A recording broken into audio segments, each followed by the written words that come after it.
what wine is going to go on that list. Like hours. They think about every single one, and like what most people would think is they're trying to sell you the most expensive wine. Actually, somms try to sell you not the most expensive wine. They're really proud of the fact that they can find wines at every price that are great. So anything that Somm recommends is going to be great. I would take your finger and point and say, that's something in this range within maybe a Chardonnay or a Sauvignon Blanc.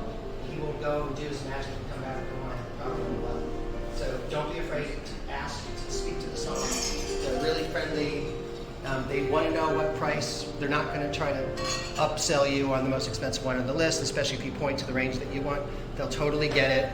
They'll go back and find something within that range. I love half bottles, especially if you're on a date, because like I said, I like to go from white to red.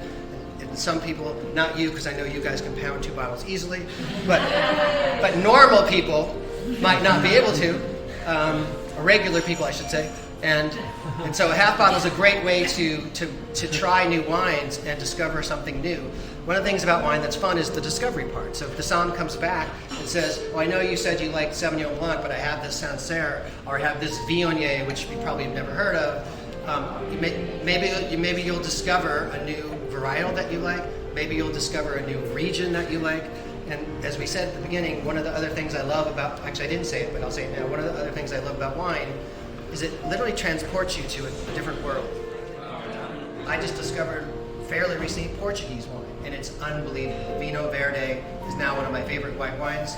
If you leave with nothing else, go out and try a Vinho Verde tomorrow, because you'll probably, mine will be blown like mine is. So half bottles, you get to try more wines, you can drink the whole thing. That's a good tip. The other tip that I like to tell people is don't necessarily order wine by the glass for many reasons. One is it's mostly a rip-off. So if you're with a group like this that drinks a decent amount of wine, like the girl I was going out with would have 3 glasses by the time I finished my first.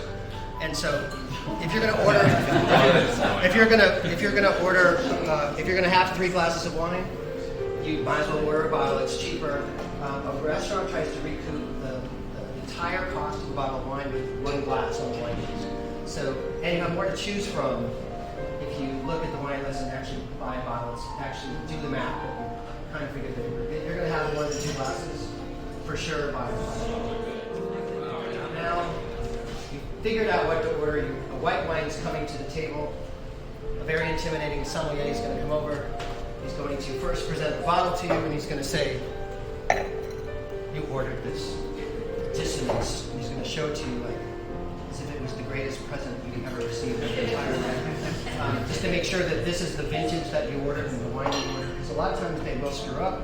You ever go down to the cellar, into a wine cellar, like including today when I looked for my wine, it wasn't there. So they might have grabbed the wrong thing. So that's why they're showing it to you to make sure that that's the right thing. They're going to pull the cork. They're going to set the cork on the table. What do you do when they set the cork on the table? What? Absolutely not. Because for anyone in the wine world, you look like an asshole.